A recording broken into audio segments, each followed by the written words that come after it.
ready to talk some Browns. Football training camp has started, not in Berea, but in Greenbrier. Many things to talk about, many storylines that we'll be focusing on for the next few weeks. Excited for the Hall of Fame game, but there will be many different aspects to this Browns team this preseason. Drew, let's go to you first here. What are you focused on as one of the top Browns storylines as we enter the 2023 season? Yeah, we'll just we'll get ahead of the storyline, the only one anybody's going to talk about nationally, the only one that actually truly matters, which is, can Deshaun Watson turn into a great quarterback, or potentially a great quarterback again, depending on sort of how you look at it, right? So I understand that's going to be what everybody talks about. We'll touch on it super briefly here, but that is going to be the storyline. That's going to be the only thing that truly matters for this group. If he is the person that they hope for, the person that they believe they traded for, the sky's the limit for this team. That's a Sasha Banks reference, by the way. There, I'm counting that as one.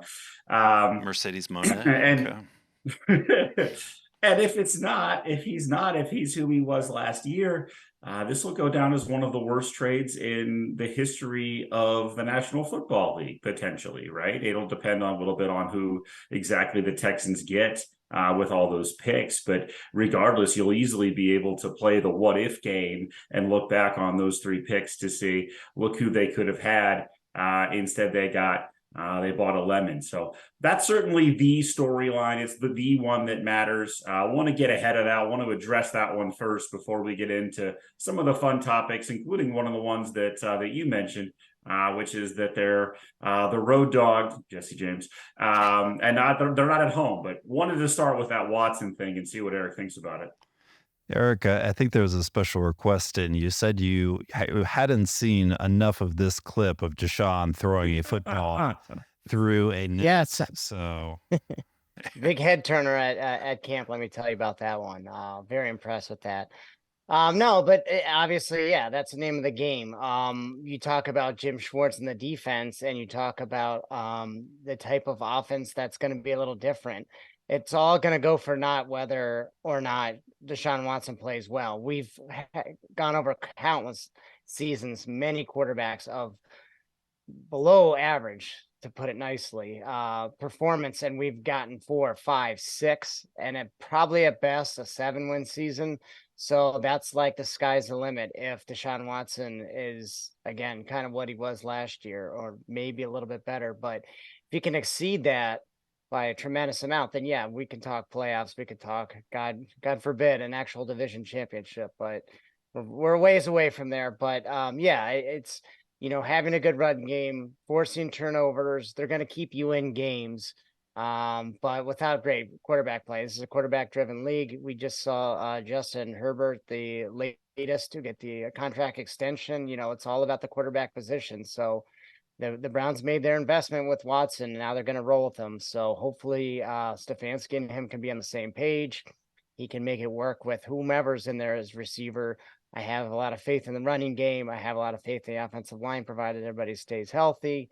You have your defense, but yeah, it's really going to be interesting to see what exactly comes of this season. But it's a little early to see exactly what we're going to find out at Greenbrier. But hopefully we can get a peek at spring or training camp, because it didn't look good last year in Jacksonville for Deshaun Watson. I know there was a different circumstance, but he's likely going to be playing 2 games this preseason, is kind of what Stefanski has hinted at, which is going to be off on. So the weeks 2 and 4, he would likely be playing. So it doesn't have to look all world, but as long as he is light years of where he was last year, then I feel a lot of confidence heading into the season. I think one thing that some fed up Browns fans last year were really looking at the coaching staff, and that there has been some changes. If I pull up the Browns staff. So we still have Kevin Stefanski. I think Jimmy Haslam's still very happy with Stefanski at the top. Alex Van Pelt leading the offense. He has years of collaboration with Stefanski, and however Stefanski likes to run the offense. I think that the big changes, there is Bill Musgrave, who is joining the team. Still have Bill Callahan doing great work for the offensive line. As you guys have mentioned, big changes on defense. Jim Schwartz, what can he help this Browns team with? Is he going to make a big impact? And then if we look at the bottom here, Bubba Ventrone coming in for special teams. So really switching it up, the leaders in this coaching staff, and might be this, results or even more changes as we go into the next year. But Drew, let's go to you here. Let's maybe look at the other side of the ball on defense. And what are some of the big storylines coming up on the defensive side of the ball? Yeah, sure. So certainly a new coach, a new scheme. There's nothing sort of new about this. This will be entirely new. This will be new language. This will be new verbiage. This will be a new philosophy. Even down to the fundamental alignment of the players will look very different. When you see what a wide nine looks like, you're going to say, like, why is Myles Garrett on the sideline and he's actually on the field? It's not actually quite that bad, but it's going to look different. It's going to look new to everybody, because it very much is. And so that's certainly something that I'm looking forward to seeing from everything that I see, and this offseason, from everything that we all saw in Philadelphia and even Detroit before that. Some of the things that he likes to focus on is individual players winning their individual assignment.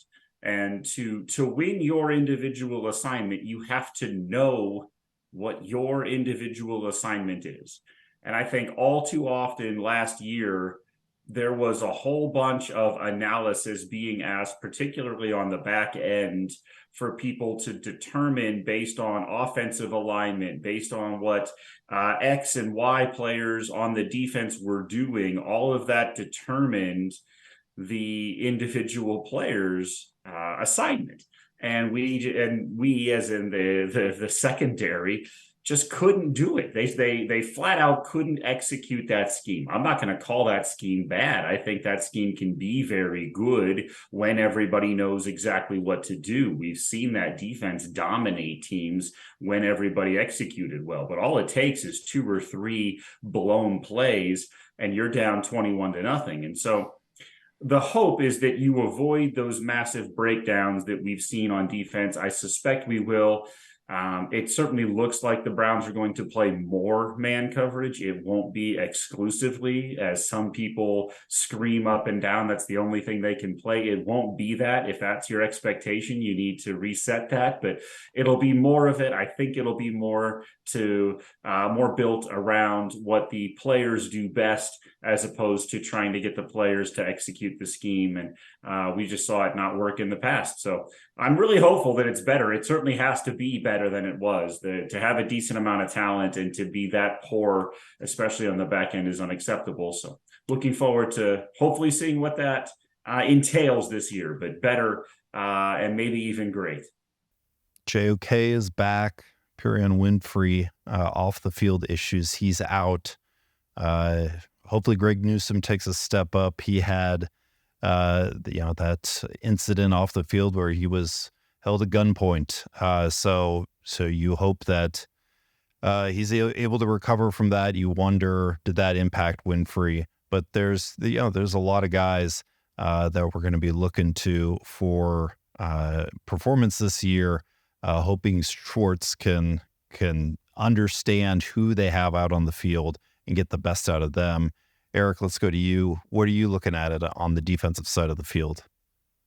Yeah, kind of what to Drew's point is about kind of winning their one-on-one matchups, and the Browns got dominated handily. I remember the Falcons game vividly. I probably referenced it on prior podcasts about how they got abused up front, and Schwartz is bringing a physical mentality to this team. We drafted Siake Ika. We picked up Dalvin Tomlinson. So those are two guys that are going to be right there in the middle that are going to get opportunities to win up front and to not allow the line of scrimmage to get pushed back with ease to allow the teams in third and manageable throughout the day. Obviously, you had mentioned Perrion Winfrey, who's no longer on the team. He didn't really do a whole lot, but he had upside. So we got to roll with Maurice Hurst, Jordan Elliott, Tommy Togiai, one of those guys to step up, or I don't know if they're going to get a late trade, but they need depth there. Hopefully some of those guys can work out that might fly under the radar, at least right now.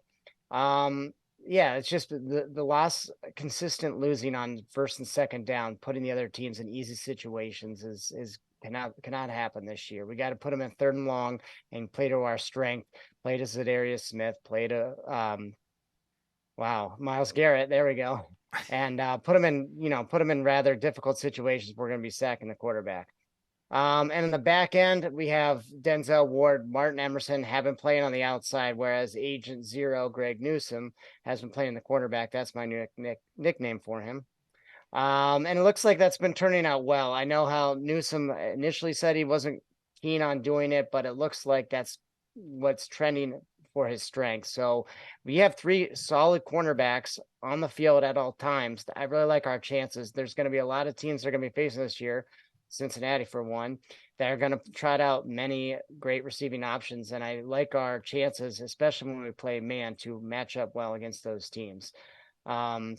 And then on the back end, the safety leadership of Juan Thornhill and Rodney McLeod, who had played previously for Jim Schwartz in Philadelphia. Again, to what Drew had said about being in the right place, right time, communicating, knowing what your job is and knowing what else others have to do around you should help. Obviously, those breakdowns of seeing 40, 50-yard passes go over their heads for touchdowns. I'm hoping that one of those two guys can kind of help Grant Delpit kind of get to where he was at the end of last year. He was starting to come on, had 2 interceptions against Carson Wentz. I believe he had 4 for the year.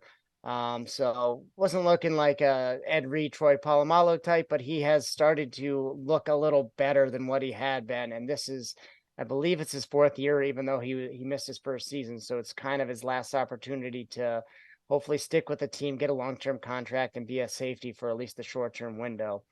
We're going to have guys to be rotating in all these spots, but I think just getting the understanding, the basics at all 3 levels, whether it's linebackers, D-lines, or secondary, is going to be strong for this team. And I really think they're going to take what Jim Schwartz has to heart, and they are going to be on the same page, and they're going to actually have a pretty competent defense this year.